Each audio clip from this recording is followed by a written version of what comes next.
নমস্কার বন্ধুরা, আশা করছি সবাই খুব ভালো আছেন। আমার সাধারণ রান্নাঘরে আপনাদের সবাইকে স্বাগত জানিয়ে শুরু করছি আজকের রান্নাবান্না।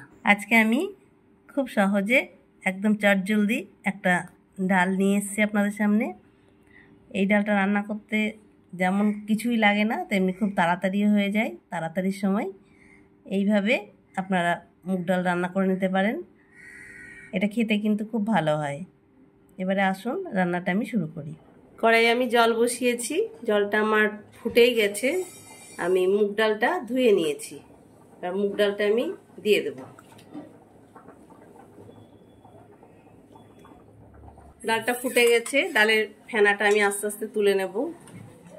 ফেনাটা আস্তে আস্তে সরিয়ে দিলাম। খুব তাড়াতাড়ির সময় এইভাবে আপনারা মুগ ডাল রান্না করে নিতেই পারেন। ভিজেই খেতে হবে এরকম নয়, ভেজে ডাল তো আমরা খাই, কিন্তু এভাবে একদিন কাঁচা ডাল করে খেয়ে দেখবেন, এটা কিন্তু খেতে খুব ভালো লাগে। আমি দিয়ে দিচ্ছি, একটুখানি তেল দিয়ে দেব, দিয়ে ডালটা চাপা দিয়ে দেব। আমি ঢেকে দিলাম, আস্তে আস্তে ডালটা এবার একটু সেদ্ধ হবে। ডালটা মোটামুটি সেদ্ধ হয়েছে, এখনো আরও একটু সেদ্ধ হবে।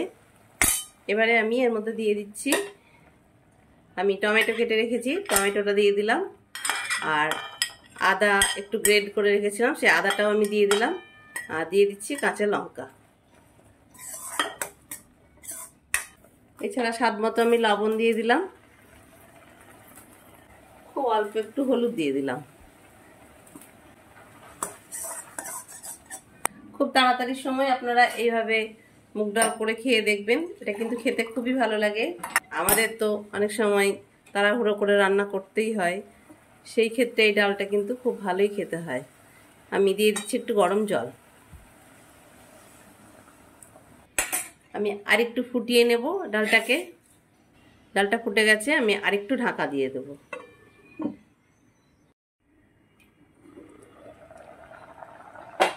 ডালটা আমার ভালো মতোই ফুটছে, আর টমেটো লঙ্কা এগুলো সেদ্ধ হয়ে গেছে সব। এইরকমই রাখবো আমি, একদম গলিয়ে ফ্যান করব না। একদম ডাল গলে ফ্যান হয়ে গেলে কিন্তু খেতে একদম ভালো লাগে না। একটু এরকমই থাকবে ডালটা আমার। আশা করছি আমার এই সেদ্ধ সেদ্ধ মুগ ডাল আপনাদের ভালো লাগবে। এবার সবশেষে আমি একটুখানি ভাজা মশলা দিয়ে দিলাম, 1 চামচ ঘি দিয়ে দিলাম। আগামী দিনে পাশে পাওয়ার অনুরোধ রইল। ধন্যবাদ।